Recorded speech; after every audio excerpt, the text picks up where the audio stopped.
scientists discovered planets even better for life than Earth. Out of all the planets in the universe, Earth is clearly the best for life, right? Wrong.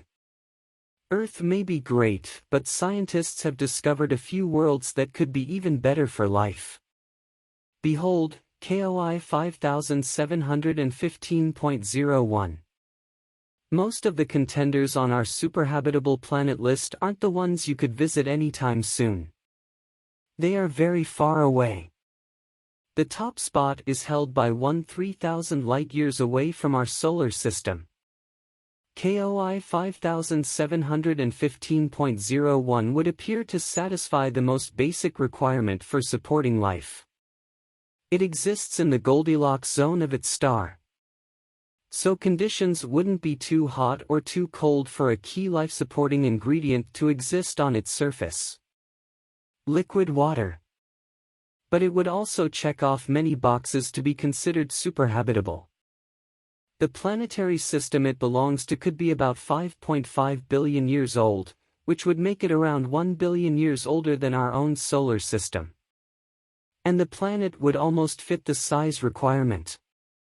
When looking for superhabitable worlds, scientists keep their eyes peeled for planets that have a mass up to 1.5 times that of our planet. And they should be about 10% larger too. This size difference would help the planet retain heat. And if its average temperature was about 5 degrees Celsius 8 degrees Fahrenheit higher than Earth's, this exoplanet could have even richer biodiversity. Well, being almost double the size of Earth, KOI 5715.01 might overshoot this condition a bit. Besides, studies indicate that this planet is actually colder than Earth. But there's still hope. With the right atmospheric composition, a strong greenhouse effect could raise temperatures to the desired level. And as far as the superhabitable worlds go, we're just getting started.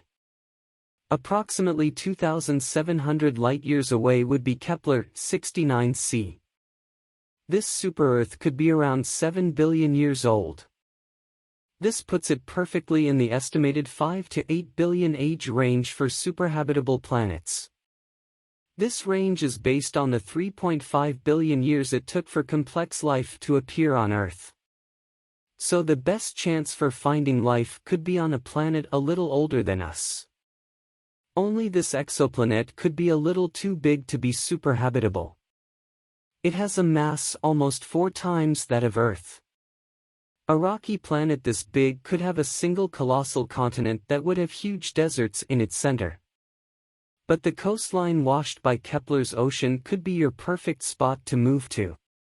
Our next super-Earth shares a similar name, Kepler 1126b.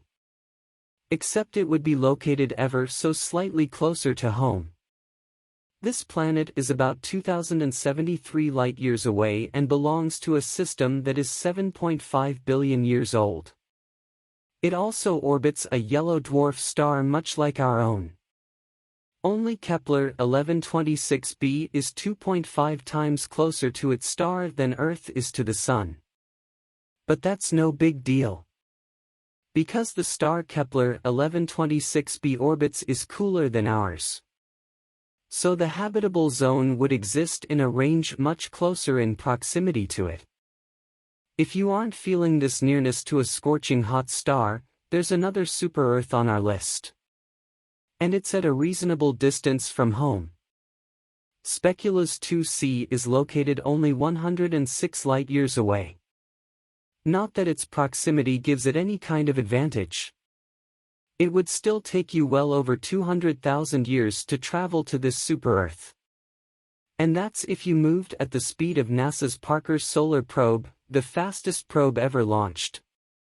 Speculoos 2c does look promising, though. It's part of a system that is about 7 billion years old. It's about 40% larger than there's also potential for it being a rocky planet, just like ours.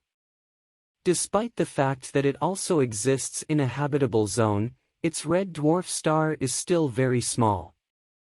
It's only about 15% the size of our Sun. So this planet orbits around the star at a very close distance. This close distance could mean that speculoos 2c is tidally locked to its star. This super-Earth takes 8.5 days to make one full rotation on its axis, as well as one orbit around its star. That would leave one side of the planet in constant daylight, with the other in endless night.